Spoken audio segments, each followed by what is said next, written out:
आज मला वाटतं मी आपल्या घरोघरी येण्याचा प्रयत्न केला. अनेक गल्ल्यांमध्ये मी फिरलो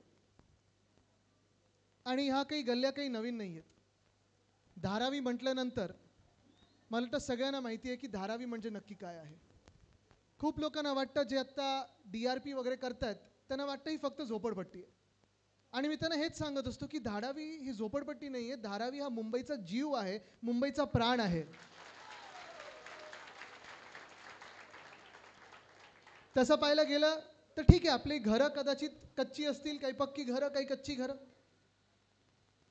पण आता येताना वेगळ्या समाजातल्या लोकांना मी भेटलो. म्हणजे कोणी मला सांगत होतं की मैं सोमनाथ जिल्हे से हूँ. इथे सोमनाथ जिल्ह्यातून किती वर्षापूर्वी तुम्ही आलात मला माहीत नाही, मला वाटतं 100हून जास्ती वर्ष झाली असतील.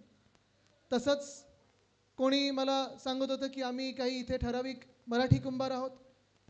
आत्ता आम्हाला फिरवतात ते आजमबाई फिरवत आहेत. कोणी मला सांगितलं त्यांचं नाव गुप्ता आहे. आणि सगळीकडे मी पाहत होतो की कोणी कुठूनही असलं, कुठचीही भाषा बोलत असलं, 4-5 पिढ्यांपूर्वी तुम्ही इथे आलेला आहात. इथे आपली ओळख एकच आहे, ती म्हणजे धारावी आणि मुंबई ही आपली ओळख आहे, ती आपली एकतेची ताकद आहे.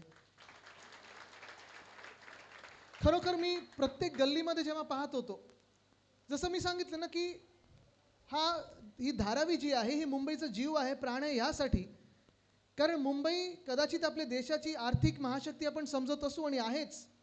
मध्ये जो प्रयत्न होतो आणि सातत्याने जो प्रयत्न होतो की मुंबईचं महत्त्व कमी करा, हे मुंबईचं महत्त्व कमी करा म्हणजे कोणाचं महत्त्व कमी करा?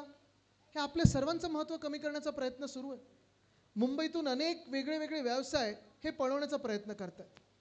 आणि तेव्हा मी जेव्हा लढत असतो किंवा शिवसेना उद्धव बाळासाहेब ठाकरे पक्ष म्हणून आम्ही लढतो, आम्ही एवढ्यासाठीच लढतो कारण आपली जी ताकद आहे, आपला जो व्यवसाय आहे, आपण जे कमवतो, मेहनतीने कमवतो, घाम गाळून कमवतो, ते कुठेही कमी होता कामा नये.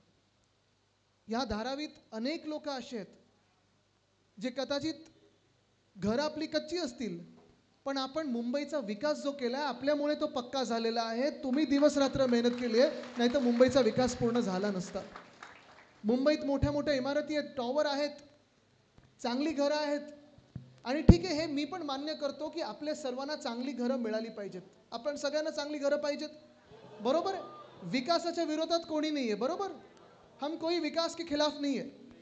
पण जो विकास होईल तो पहिला आणि सर्वप्रथम आपला विकास झाला पाहिजे, तुमचा सगळ्यांचा विकास झाला पाहिजे, मग दुसरे कोणाचा विकास होऊ शकतो.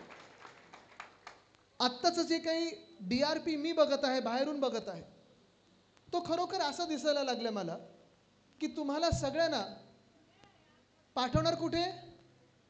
देवनार डंपिंग ग्राउंड, गोवंडीला. जाना है किसी को गोवंडी? जाना है किसी को डंपिंग ग्राउंड पे देवनार में? किसी को नहीं जाना है. हमारी मांग यही है कि हमें सबको यही घर चाहिए, हर एक को पात्र बनाना चाहिए और हमारा जो व्यवसाय है कुंभारवाड़ा में वो वैसे की वैसे ही रहे, अच्छा बने, अच्छी जगह दे तो हम मानेंगे, बरोबर. ह्या आपल्या स्पष्टपणे मागण्या आहेत. आज जेव्हा हा लढा होत चाललेला आहे, इथे माझ्यासोबत अनेक लोक मंचावर आहेत. आपली धारावी बचाव समिती आहे, आमच्या पक्षातून अनेक लोक आहेत जे पहिल्यापासून लढत राहिलेले आहेत. आणि मी हे पहिल्यापासून सांगत आलोय की अदानी या व्यक्तीला माझा विरोध नाही आहे. विकास कोणीही करावा. जगात तुमचं स्वप्न असेल की मला जगातलं सर्वात श्रीमंत बनायचं, बना. पण माझ्या मुंबईला लुटून मी तुम्हाला श्रीमंत बनवून देणार नाही. मुंबईचा विकास करणे, श्रीमंत व्हा, मला काही हरकत नाही. पण ही ताकद आपल्यामध्ये असली पाहिजे, ही एकजूट आपल्यामध्ये असली पाहिजे. तसं पाहायला गेलं तर धारावी जवळपास 300 एकरची धारावी आहे. आणि 300 एकरच्या धारावीमध्ये विकास करायला या बाजूलाच आपण 250 एकर अजून दिले होते.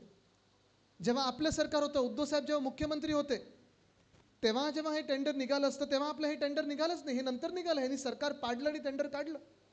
पण तेव्हा पण जर टेंडर निघालं असतं, कोणालाही मिळू शकलं असतं. कदाचित अदानी असू शकले असते, कोणी असू शकले असते. पण आमची अट हीच होती की धारावीमध्ये पिढ्या जे लोक राहत आलेले आहेत, ते तसेच्या तसे तिथेच त्यांना घरं मिळाली पाहिजेत, त्यांना हक्काची घरं मिळाली पाहिजेत आणि प्रत्येकजण पात्र झालं पाहिजे. मध्ये तो सर्वे कुठे झाला हो? मेघवाडीमध्ये झाला. सर्वे मेघवाडीमध्ये झाला. मी त्या लोकांना भेटलो आणि मेघवाडीचे लोक मला सांगतात की साहब हम पहले से यहाँ रहते आए, लगभग 100 साल से यहाँ लोग रहते आए हैं और 80% लोगों को अपात्र किया गया. जाणार कुठे? राहणार कसं? बरोबर बोलतोय ना मी? जाणार कुठे? आणि आज म्हणूनच मी तुमच्या सोबत इथे उभं राहायला आलोय. तसं पाहायला गेलं तर कुंभारवाडा आणि आता मी घरोघरी गेलो, ती कला आहे खरं. कलाच आहे. तुम्ही सगळे कलाकार आहात आणि म्हणून मी कलानगरमधूनच तुमच्यासाठी इथे उभं राहायला आलेलो आहे. अजून एक आपलं नातं हे आहे, अजून एक आपलं नातं आहे की वर्षानुवर्षे आमचे तुमचे पडोसी, शेजार धर्म. हाक मारली की आम्ही येतोच इथे. पण तुमची आज हाक मारायची वेळ येऊ नये म्हणून मी तुमच्या सोबत आलेलो आहे. कारण इथे जसं मी सांगितलं ना, जात पात धर्म कुठचाही असला तरी पहिलं तुम्ही माझ्यासाठी मुंबईकर आहात आणि मुंबईकरांवर मी अन्याय सहन करणार नाही. धारावीमधून अनेक गोष्टी घडू शकतात. इथे आपला कुंभारवाडा आहे, इथे आपला कोळीवाडा आहे, इथे अनेक व्यवसाय आहेत, मीडियम स्मॉल मीडियम इंडस्ट्रीज आहेत.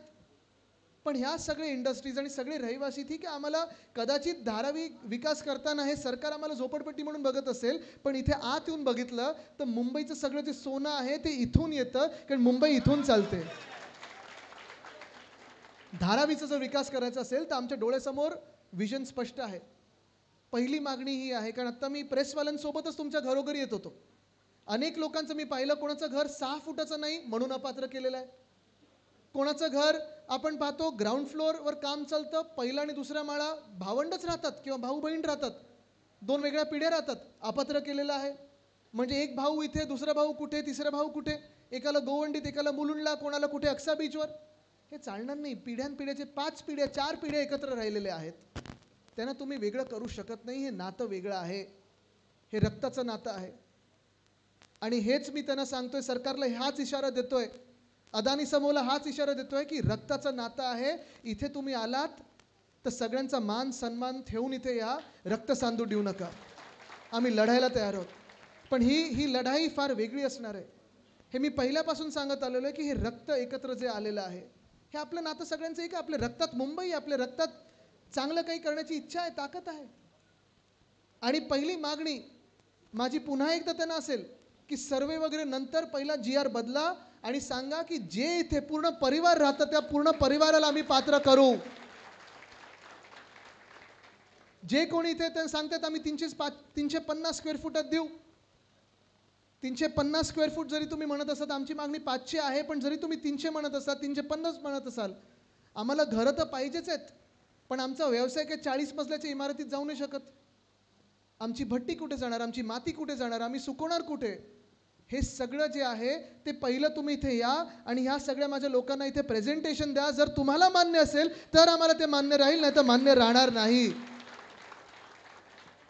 आणि जेव्हा तुम्ही धारावीचा विकास म्हणता, तेव्हा धारावीचा विकास करत असताना जसं मी सांगितलं, पिढ्यानपिढ्या राहतात, परिवारांना सगळ्यांना पात्र करा, व्यवसायाला जागा द्या. जेव्हा ही जागा मोकळी होईल त्या मास्टर प्लॅनमध्ये देखील आमचे गार्डन्स वगैरे तुम्ही दाखवलेले आहेत, पण ह्याच धारावीमध्ये आमच्या पुढच्या पिढ्यांना नोकरी कशी मिळेल हे दाखवा. जसं तुम्ही गिफ्ट सिटी गुजरातमध्ये जे सवलती दिल्या आहेत ते फायनान्शियल सेंटर इथे मिळालं पाहिजे. आम्हाला जागतिक स्तराचं फायनान्शियल सेंटर मिळालं पाहिजे, म्हणजे तुमच्या पुढच्या पिढ्यांना इथे न्याय मिळू शकेल, नोकऱ्या मिळू शकतील. इथे कितीतरी संधी आहे. ही संधी मुंबईला कदाचित वर्षांनंतर 200 वर्षांनंतर पहिल्यांदा मिळाली आहे की धारावीचा विकास होताना इथे जे पोलीस परिवार आहेत, रिटायर्ड पोलीस परिवार आहेत, त्यांना घरं देऊ शकतो आपण. इथे BMCचे जे कर्मचारी आहेत त्यांना घरं देऊ शकतो. मोठी संधी आहे. मुंबईकरांना पहिले घरं द्या आणि पहिला न्याय माझ्या धारावीकरांना द्या, नाहीतर आम्ही सर्वे करू देणार नाही. पण मी तुम्हाला एकच सांगतो, आज इथे धारावी बचाव समिती असेल, आम्ही सगळेच, महाविकास आघाडी असेल, शिवसेना उद्धव बाळासाहेब ठाकरे पक्ष असेल, आम्ही सगळे तुमच्या सोबत आहोत. पण तुमच्यामध्ये एकी पाहिजे. बरोबर ना? ताकद जर आपल्याला मनगट दाखवायचं असेल, बुक्का द्यायचा असेल, तर 1 बोट निघून गेला, 2 बोट निघून गेली चालणार नाही. 5 उंगली की ताकद चाहिए. तुम्हाला आमिष दिली जातील. तुमच्या मधले काही लोक असतील, त्यांना पैसे दिले जातील, सांगतील अरे तुम्ही आशे राहताय, अच्छी खोली मिलने वाली है, क्यों इधर आप झगड़ रहे हो. चालणार नाही. आपल्याला समाज म्हणून काय, धारावी म्हणून असेल, लोक म्हणून असेल, रक्त म्हणून असेल, नातं म्हणून असेल, सगळ्यांना एकत्र राहायला लागेल, तर आणि तरच आपल्या ताकदीला महत्त्व आहे आणि उपयोग आहे. कोणाला वाटत असेल अरे बाजूचा आहे, शेजारचा आहे, जावतं आहे, मला काय फरक पडतोय, नाही चालणार. ह्या धर्मातला आहे, त्या समाजातला आहे, मला काय फरक पडतोय, नाही चालणार. ह्या भाषेचा आहे, त्या भाषेचा आहे, आत्ता नवीन आला आहे, हा जुना आहे, वयस्कर आहे, तरुण आहे, नाही चालणार. आपल्याला सगळ्यांना आपली आयडेंटिटी एकच ठेवायला लागणार, ती म्हणजे धारावी. तयार आहात एकत्र राहण्यासाठी? तयार आहात? ताकद दाखवण्यासाठी एकत्र आहात का?